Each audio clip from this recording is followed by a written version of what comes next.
Welcome to Spooky Saturday, where the stories tend to make you stand on end, and I'm not talking just hair. Your sanity is optional here, so let's dive into tonight's tale. We've all had that drive home where something just doesn't feel right. For Isaiah, that feeling turned into something far worse, especially when you feel someone is watching you. Hello, Paranormal Poet. My name is Isaiah, and I don't usually share stuff like this. And honestly, I debated this for a long time, whether it even qualifies as paranormal. The way it made me feel, though, that deep, crawling discomfort, it stuck with me for years. Maybe you'll understand what I mean.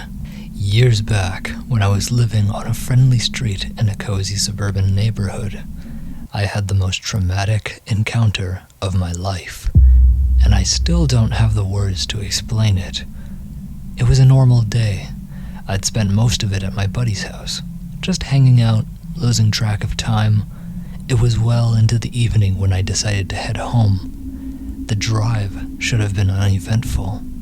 I've done it hundreds of times, but something felt off the moment I turned into my neighborhood. There was this anxious pit in my stomach, like my body knew something before my mind could catch up. The street lights were glowing like they always do, lawns were trimmed, porch lights were on, but the air felt wrong. It was too still, too quiet, like the whole block was holding its breath. That's when I rounded the corner near my street, and that's when I saw them. 3 people, or at least I think they were people. They were standing in one of the lawns of someone's property, perfectly still, dressed in dark robes with their hoods pulled up. They were arranged in a triangle, all facing inward, holding hands. I don't know how long I stared at them as I slowed my car down to a crawl. My headlights lit them up clearly, but they didn't move. They didn't flinch.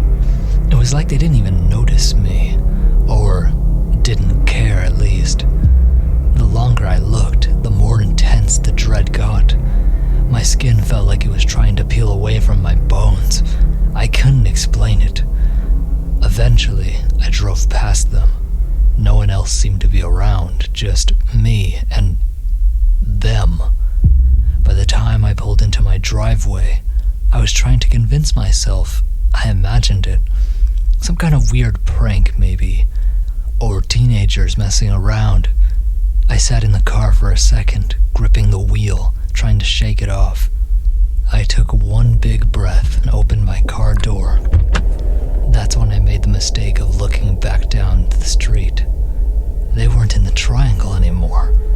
They were all turned around, facing me. I couldn't see their faces, but I felt their eyes. Every hair on my body stood up like static. My mind was screaming at me to move. No matter what I did to break the trance, I was completely fixed in place. From fear, my will to survive kicked in, and I bolted into the house and locked the door behind me. I don't know how long I stayed like that. I didn't look out the windows. I couldn't. I just couldn't bring myself to do it. I never saw them again after that night. And part of me wonders if they were really there at all. But I know what I felt. I know the weight of their presence. They weren't lost. They weren't confused. They were there for a reason. This was the first time encountering anything like this. And as I laid in bed that night, I laid there thinking, why were they robed? Why were they standing together holding hands? Why were they staring at me? Those were my main questions as I drifted off to sleep that night. Our street doesn't really have any significant history to it. Of course, we had a run-in with some weirdos, but nothing too bad. That was certainly a first for me. The way that they were standing there motionless, and what they were wearing, those robes, There's only one thing that comes to mind when I think about them now. A cult. Whatever they were doing, I just hope I never see them again. If you enjoyed this true story and wish to see more like it in the future, don't forget to hit subscribe if you are new, click that like button for me, and comment what moment did it for you. If you love true, paranormal, scary stories in audio-only format, you are in the right place, so tune in every Saturday at 9 p.m. PST for new stories every week.